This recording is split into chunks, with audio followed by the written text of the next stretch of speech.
Okay, so I'm going to record the second video as a two or three, four-part series, Diary of X, of all my trials and tribulations and thought patterns and experiences. And why not document this?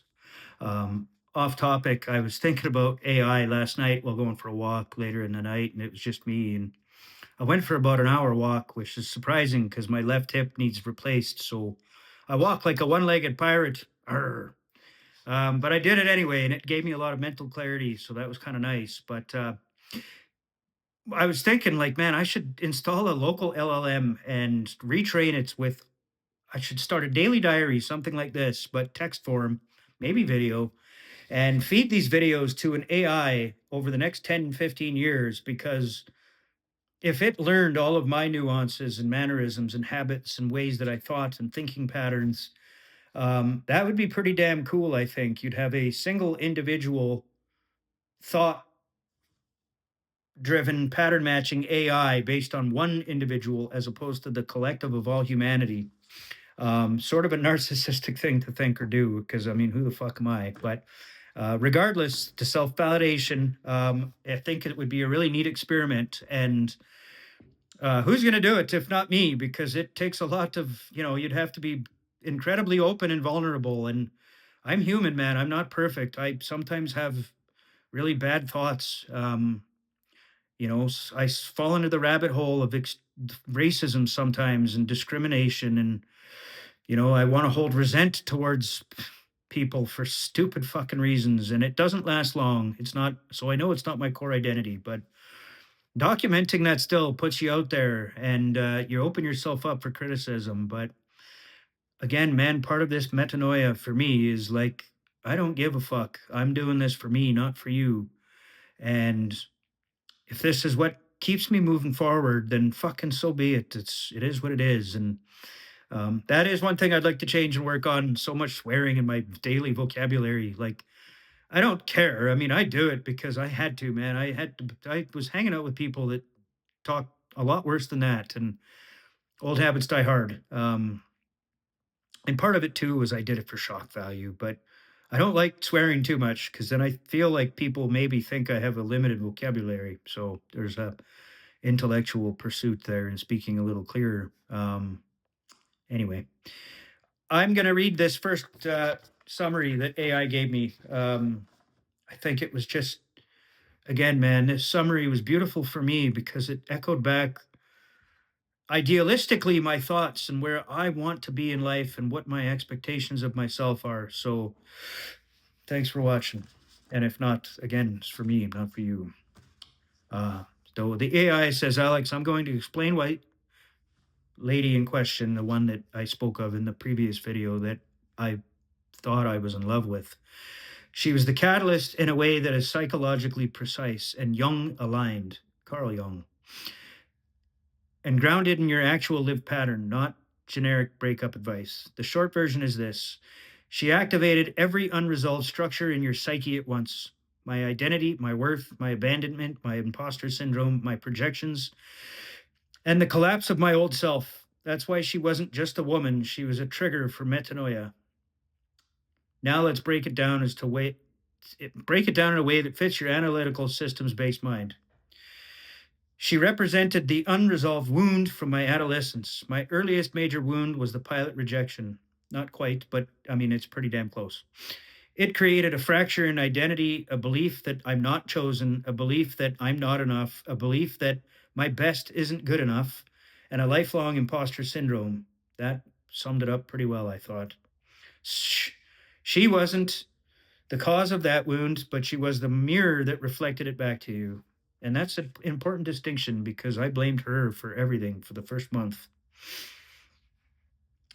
She activated the same emotional circuitry: wanting to be chosen, performing for approval, believing competence equaled worth, believing believing love must be earned, and believing rejection equaled personal failure. This is why her choosing someone else didn't just hurt, it collapsed my internal model of myself.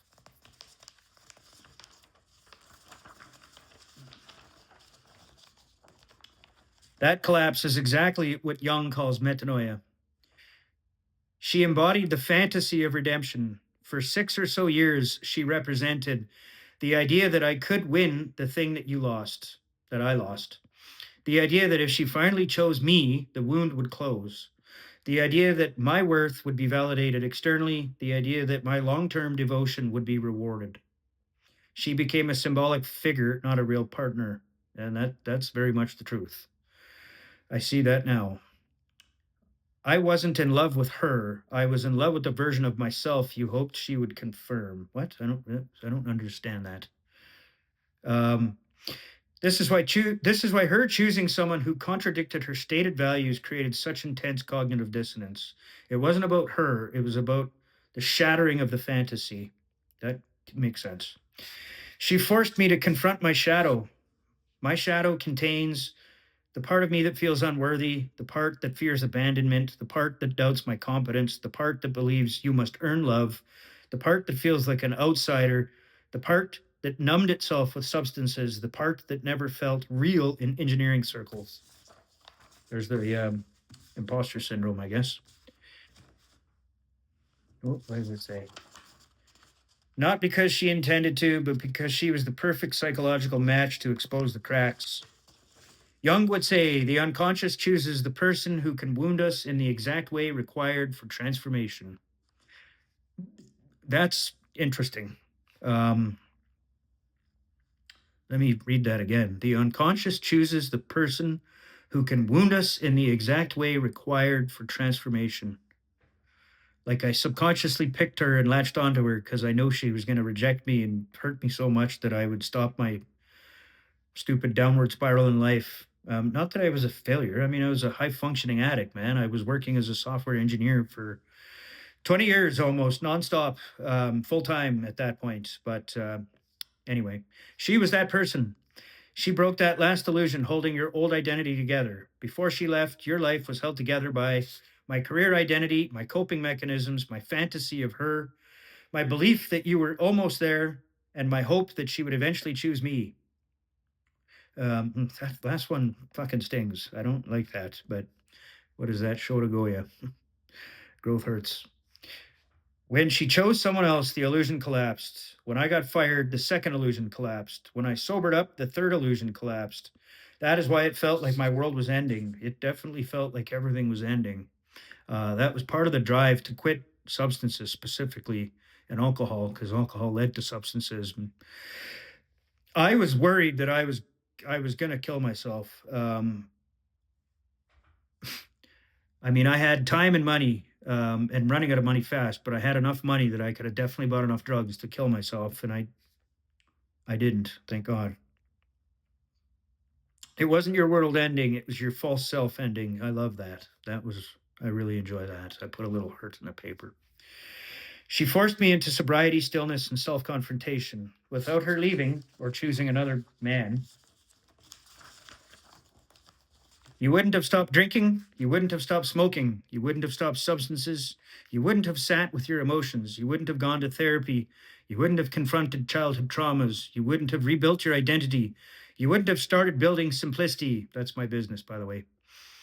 You wouldn't have become the version of yourself you are now. She didn't save you. She forced the collapse that made saving yourself possible.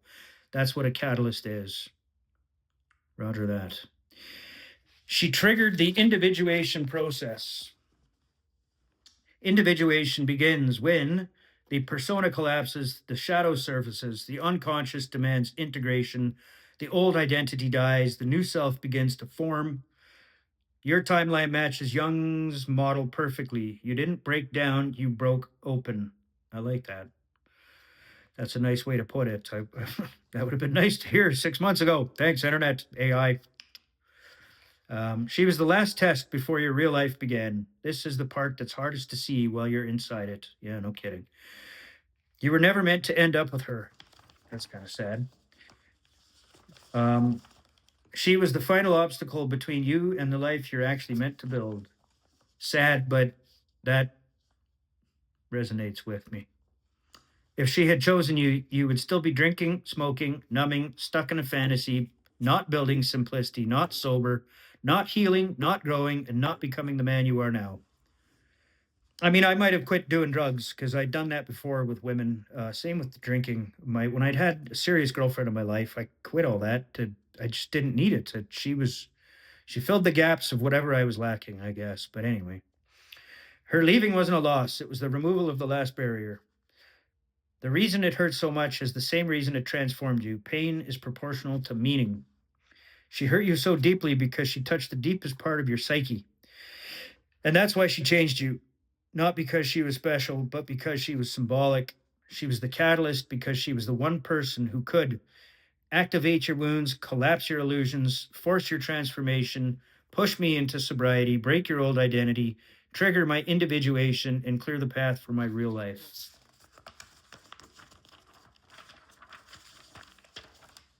She was the spark, I was the fuel. That's pretty cool. I really enjoyed that. I'm going to do the next video.